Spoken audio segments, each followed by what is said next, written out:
Pokemon Renegade Platinum is basically Pokemon Platinum on steroids. It is debatably the second hardest ROM hack on this Moon. And today we will find out if it is possible to win with fire types only.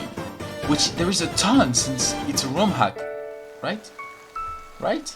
We already know the beginning of the game, and let's skip that and go to the most interesting part. The fact that there is a dad in a house in Pokemon, which is nuts to me.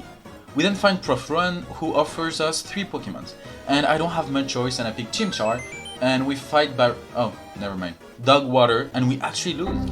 Which I'm ashamed to say, but yeah, we lost. I then went to cry on my mommy's lap while she gave me a lecture saying no matter what happens next, I will never lose since I have an infinite amount of tries. It cheers me up and we're back in the game, baby. In Prof. Ron's lab, we name our Chimchar as Gus, and we get the Pokédex but also the Poké-Radar. And instead of having a tutorial on how to catch Pokemons, we actually fight and destroy Dawn. And we also catch Hound, the Growlithe, on Route 202, and our next Pokemon is actually in Jubilife City. Thanks to those camera crew, they gave us Fring the Charmander. And our next fight is Dog Water. He's actually kind of strong in this game, to be honest, but after setting up a few roars from Hound, I just had to spam Bite and he actually lost. He was difficult especially because early in the game he already has Water Pulse, which one-shots almost all of my Pokemon. We then rushed to Orberg City, which actually gave us 2 decent Pokemons, Poyos, the Torchic, and Hermesnos, the Ponyta. And with them, we actually have a really good try on Roark, since except Canidos, they all have Fighting Time move. Oh, also, all of the starters evolved. Against Roark, we started off with Taunt to avoid his Thunder Wave and then one-shotted him with Low Kick. We then sent out Ponyta for his Geodude and used Double Kick, which put him in the yellow zone to then switch for Poyos to finish him off with another Double Kick. I then decided to switch for Hound to intimidate Onix, because otherwise he would one-shot my Pokemons, and stupidly enough I used Roar, which means my Intimidate was useless. And it was already useless since after taking out Bouncy, he switched out once again for his Onix, which I switched for Monferno and one-shot him with Low Kick. And so did he with Umbrex and Cranidos. Which means we got our first badge, which we obviously cleaned right after it. Therefore, our next stop should be at Eterna City, but first in Jubilife City, 2 grunts of the Galaxy team are annoying Prof. Ron and Dawn, which meant we had to save the 2 of them and we destroyed them pretty easily. We then went into the forest where we met her, and we actually had to fight her. And then she went with us and we arrived at Eterna City finally. But the gym was closed because Gardenia was in the snow up to Mount Coronet, which is new and fun. So we went there, I spoke to her, leveled our Pokemon up with the Ice Pokemons, and then we challenged her. I mean, we have a Combusken that has a speed boost every time he kills Pokemon, so basically she was really easy, and Combusken, as you can see, swept her entire team with only 1 move and 1 hit. So then we had to do the most important thing in the game, and if you don't do it then you're not playing right, we had to clean our badges. And all cleaned up, we can continue on to the adventure. And right after that, we had to go to the terrorist base and destroy all of them, and Jupiter and her very long speech. Before going to Hearthome City, we have to stop at a cave because a little girl lost an item there. And as a proud citizen, I did help her. We then had to face Dawn, which wasn't hard except her Clefable, but Hound, who I evolved, I know what I'm doing, don't judge, took care of it by taking way too much time. As you can see right now, it was really frustrating. But we finally took the dub and we can continue on to Hearthome City, but once again we had to fight another new person, and this person was actually a Aeron from the league, and he took us down with his stupid Scorpion. And before doing the gym, I thought I would evolve my Pokemon, thinking it would be kind of annoying to deal with her since she loves stalling. So when evolved, I found out I was kind of over leveled because maybe my Blaziken might have one-shotted all of her Pokemon with Sword Dance and his Ultra Speed. Maybe once again, maybe. We continued our journey to the next gym in Veilstone City, where we were arrested by Dawn telling us good luck for the new gym and Crusher, who has its own music about him. Then there was the gym, and we put up an actual good fight. I didn't want to abuse a Blaziken, of course. First off, Ring take on Medicham and Machamp by himself, and then thanks to Infernape, which then Ninetales takes on Infernape and Toxicroak with one-shots thanks to Psychic and thanks to Gallade. Charmander had the time to set up a Sunny Day and then dies, and Infernape took on to Lucario and Gallade by himself, and we had our new gym badge. Coming out of the gym, Dawn was waiting for me. Ooh la la. But it turns out it was only because she sucks and got her Pokédex stolen by 2 weak grunts. Therefore we took it back, and then the detective came and concluded that this base was Team Galaxy's base. I mean, when you see the look of the base and literally all of the grunts inside it, it's kind of obvious.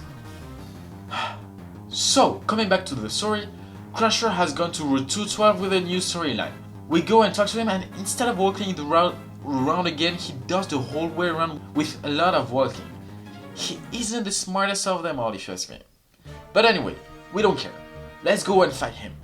This man was actually a beast. It took me 14 tries and 30 minutes-ish to find a strategy to beat him. My first one was just using my focus band, then set up a sword stance, kill his Cogsire, and have enough speed to kill all of them. But no, that would be too beautiful. I have tried Choice Band Infernape Thunder Punch, Blaziken Choice Band Thunder Punch, but couldn't do shit. Until I noticed one major flaw in his team. Look at it, I will give you 5 seconds to see it. Yes, indeed, you are correct. Except Ludicolo, they all have water physical attacks. Why is it a flaw? Because Blaziken can learn Bulk Up, which ups attack and defense. But with our beautiful chick, it also ups his speed. Therefore we set up a bulk and stalk this stupid Cogsire until he would miss, set up another bulk, wait until he uses Earthquake to set up another one, and you get the point. And once our Blaziken was at 4 times speed, defense and attack, yes, only that, we took on his whole team with just one attack. After the fight, we went to see next to the Sapphire Zone what was going on, and then we heard a huge explosion. And oh, look, a grunt talking about a bomb exploding. Such a coincidence. Maybe we should ask him if he knows who did it. Wait, don't run, bro. Why are you running? You got blue hair. You're definitely too much of a snowflake to do something like that. He annoyed me by running away too much, so I fought him. He then cried and went back on Twitter to try to cancel me. And look at that, even Cynthia made fun of him. She found it so funny she gave me some meds to give to the Psyducks, because why would she do it if she was next to it, right? Anyway, we are now able to go to Celestic City, where we found Cyrus, the most depressed person you could ever think about. Yes, it includes you. And he fought me, which I destroyed him, and when I came outside, Cynthia was waiting for me. Ooh la la. She thanked me and talked about a pathing zone-ish, but I don't got no friends, so I don't care.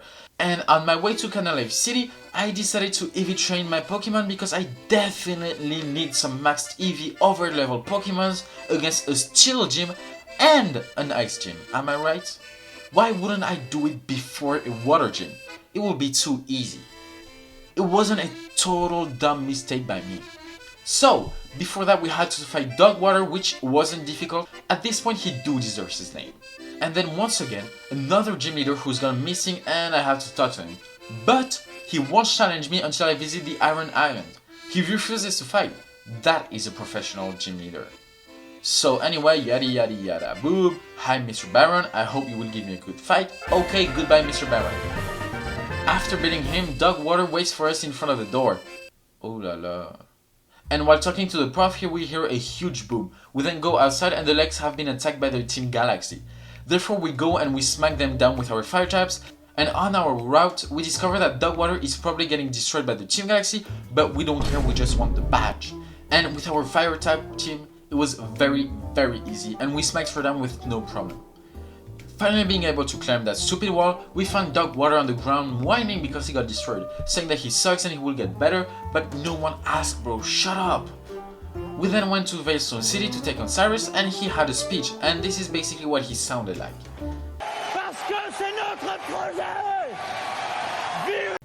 After this emotional speech, we go and destroy him. And as a good villain, he gives us the ball that allows us to catch gods, mythic creatures, and Bidoof. This man is so nice if you ask me. After freeing the 3 Mini-Golds Pokemons, we had to go to Mount Coronet, where we found once again the Emo and his 2 followers. We destroyed them pretty easily with Dogwater. I mean, look at that. Poor guys. And then Dogwater, in front of someone who has gods, he decided to run away. Ugh. At least you understand why I gave him that name, right? After that, Giratina appears and we enter that black slimy hole and fight Cyrus, who apparently didn't have the balls to fight Cynthia and got onto us.